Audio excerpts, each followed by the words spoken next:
Good morning, welcome the Bong মাস্টারমাইন্ডের সান্দাপুর day 3-তে। আপনারা দেখলেন আমরা সান্দাপুর এসেছি, এসে আপনারা কাঞ্চনজঙ্ঘা দেখতে পেয়েছি, এভারেস্ট দেখতে পাইনি। চলুন আজকে সকালবেলা আমরা কিন্তু দেখতেই পাচ্ছেন এটা হচ্ছে হোটেল সানরাইজ। তো সানরাইজের হোটেলের ছাদে থেকে আমরা এখন দেখি ভিউটা কি আসে। আপনারাও দেখুন, আসুন, সঙ্গে থাকুন। চলুন দেখি আজকে সান্দাপুরতে কিরকম ভিউ পাওয়া যায়, আর এভারেস্ট দেখতে পারি কিনা, আর কি কি আছে। সঙ্গে থাকুন, চলুন শুরু করা যাক ভিডিওটা।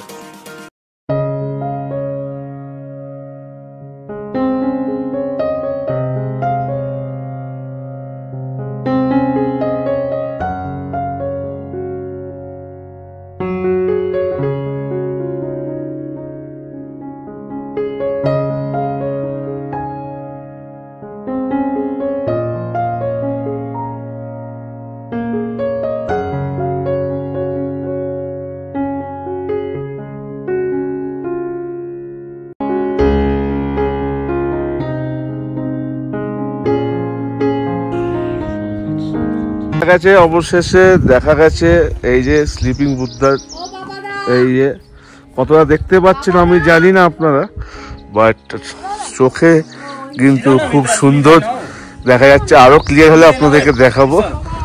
আপাতত এই দৃশ্য, এই হচ্ছে স্লিপিং বুদ্ধারা দেখা যাচ্ছে।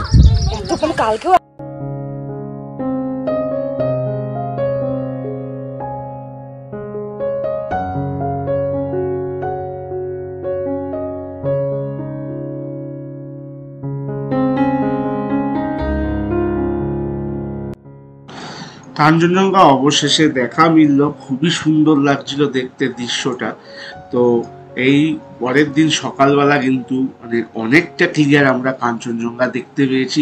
এভারেস্টে সেরকম আশা করা যাচ্ছিল না, ওয়েদার কিন্তু খুবই মোটামুটি খারাপ ছিল। কিন্তু যেহেতু তার আগের দিন বিকালবেলা প্রচণ্ড বৃষ্টি হয়েছে, তার জন্য আজকে সকালটা আস্তে আস্তে ওয়েদারটা ক্লিয়ার হয়ে গেছে, কাঞ্চনজঙ্ঘা কিন্তু ভালো দেখা গেছে।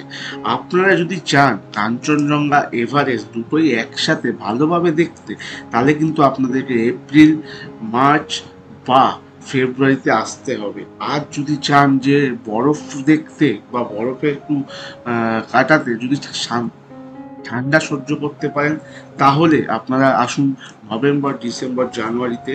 ওখানে কিন্তু অসাধারণ বরফ পড়ে আর অসাধারণ লাগে, কিন্তু ঠান্ডা কিন্তু প্রচণ্ড থাকবে। আপনারা কিন্তু ভালো করে প্রিপারেশন নিয়ে আসবেন। হ্যাঁ, জ্যাকেট, গ্লাভস, মাফলার যা যা আছে সব মানে ভালো ভালো জিনিস নিয়ে আসতে হবে। তাহলেই কিন্তু আপনারা এই ঠান্ডার সময় আসলে আপনারা এনজয় করতে পারবেন। আর সান্দাপুর যেহেতু হাইট এরিয়া, কিন্তু প্রবলেম হতেই পারে, তার জন্য একটুখানি কর্পূর বা ডায়ামক্স বা অক্সিজেন ক্যান নিয়ে আসছে। অসুবিধা নেই, প্রথম দিন একটু অসুবিধা হয়, সেকেন্ড দিন থেকে কিন্তু শরীর পারমিট করে নেয়, অসুবিধা কোনো ব্যাপার না। আপনারা আসুন, খুবই ভালো লাগছে এই সান্দাপুরতে এসে। আসুন, এরপরে কি ব্রেকফাস্ট করব, চলুন।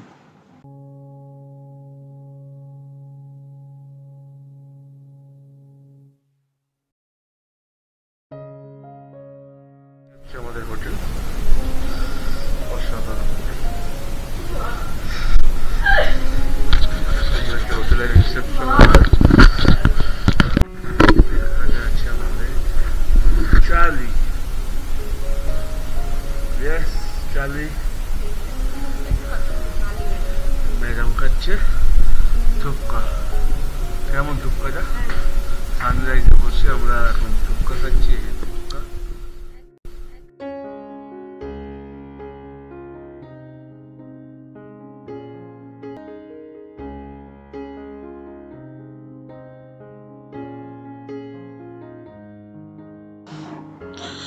অবশেষে কাঞ্চনজঙ্ঘার দেখা মিলল, খুবই সুন্দর লাগছে।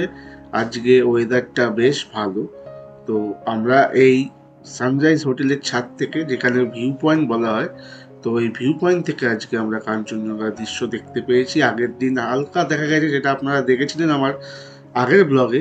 যারা আগের ব্লগ দেখেননি তারা কিন্তু আমার আই বটনে গিয়ে ব্লগগুলো দেখে নিতে পারেন। আর আসুন এবার ব্রেকফাস্ট করে নেওয়া যাক। ব্রেকফাস্ট করে আমরা একটু আশেপাশেটা ঘুরে নেব।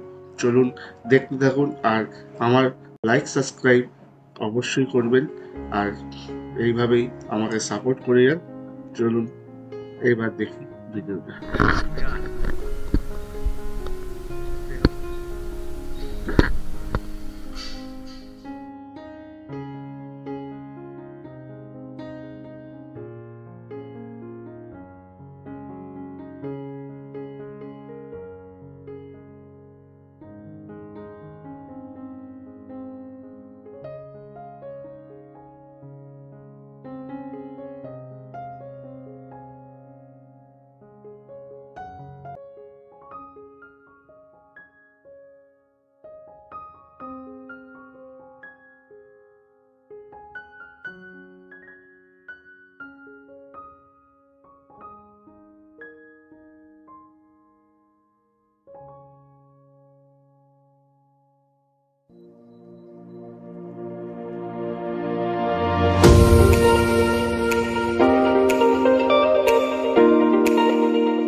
না নামবো।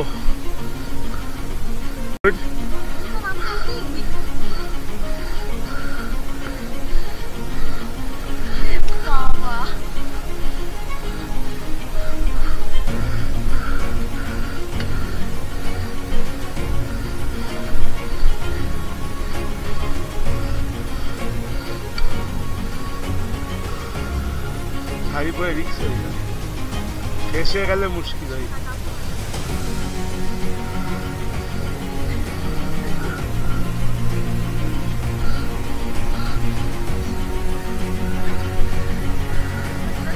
কলকাতা বাস। আচ্ছা আচ্ছা,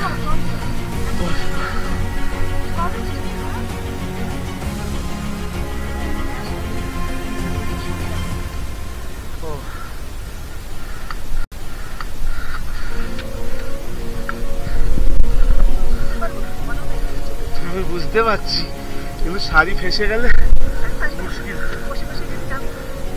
দেখুন চেষ্টা করুন, একটু বকছে।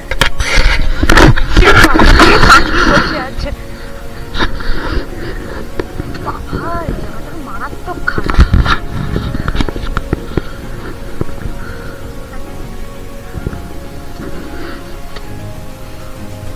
আপনি পারবেন না, শাড়ি স্লিপ খেয়ে যাবে।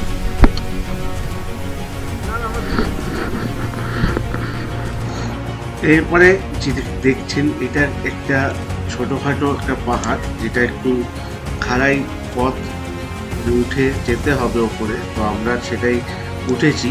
আর আমাদের সাথে একজন বয়স্ক কাকিমাও কিন্তু ওঠার অনেক চেষ্টা করছিল, তোমরা দেখতেই পাচ্ছ। তো উনি কিন্তু আমার সাথে অনেকটাই উঠেছিল। তারপর যেহেতু উনি শাড়ি পরা ছিল তাই একটু ওনার সমস্যা হচ্ছিল, আর বয়সটাও বেশি।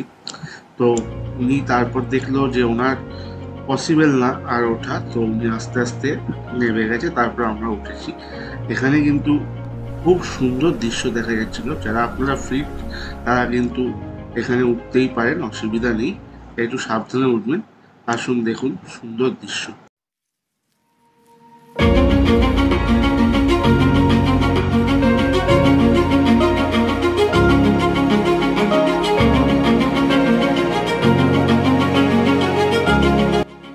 আজকের মতো ভিডিওটা এখানেই শেষ করছি। এর পরবর্তী ব্লগ নিয়ে হাজির হচ্ছি কিছুদিনের মধ্যেই। তো কেমন লাগলো ব্লগটা তোমরা কিন্তু জানিও, আর এইভাবে সাথে থেকো। টাটা, ভালো থেকো, সুস্থ থেকো।